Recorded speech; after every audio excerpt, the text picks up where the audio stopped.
Alright, I want to welcome everybody back to the YouTube channel. Today we're going to be making some pulls on a big block 454 street engine. The customer brought it in. It was originally going to be a cam swap, put new valve springs, stuff like that on there. But when we pulled the oil pan to be able to get the timing cover and stuff off, it was kind of a milky sludge in the oil pan. So we pulled a few main caps and rod caps. Bearings didn't look great. So we ended up doing a full rebuild on this engine. Customer's okay with that. And we've now got everything situated. It's on the dyno, about ready to fire it up. So we'll go over, we'll get it broke in good. Since this is a flat tappet cam, we do have our inner valve springs out, but we'll break it in, let it cool a little bit, then we'll start making us some small pulls and work our way up and try to get our timing and fueling and all situated and make sure everything's broke in good. When we're done, we'll pull our filter off. We'll cut the filter open, oil filter, just make sure there's no particles or anything in there, and that everything looks good. And if so, then we'll let the customer know and they can come pick it up. But we'll go ahead and jump in and get started on this.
Guys, so we've been making a few pulls, find out our valve springs were a little on the weak side, so we're running into a little bit of valve float issues.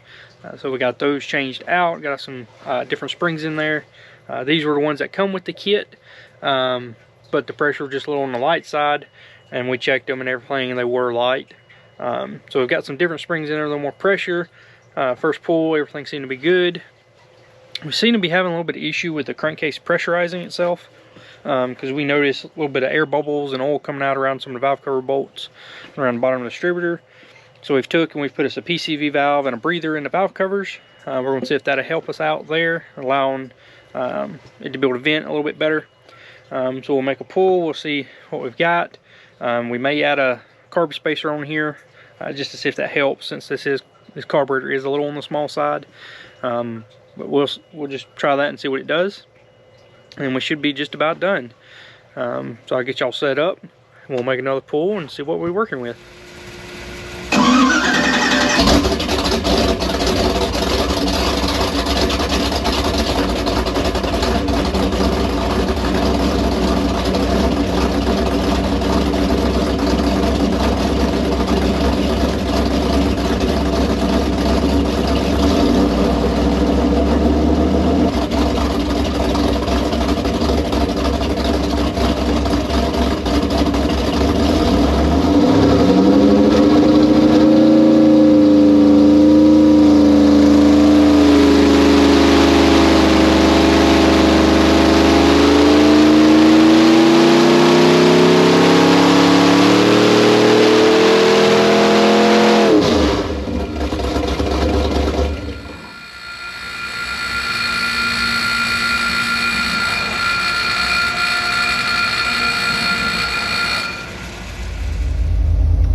we've pretty much finished up our dyno time here today.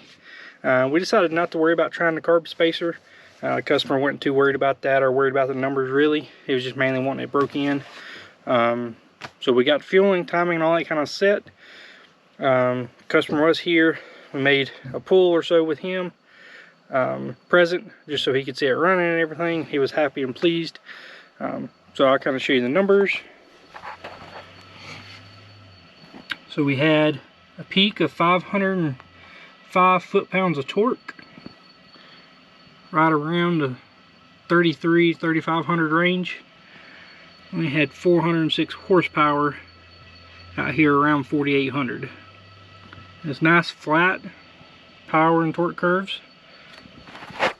So it should be a pretty good running engine on the street and the truck that it's going in. This is basically just a stock rebuild. It's 30 over. It's got a small comp cam. It's a 230, 236, 530 lift on a 110. So it sounds good, runs pretty good. Customer's happy. So that just about concludes us for today. Remember to like, comment, and subscribe if you enjoyed the content.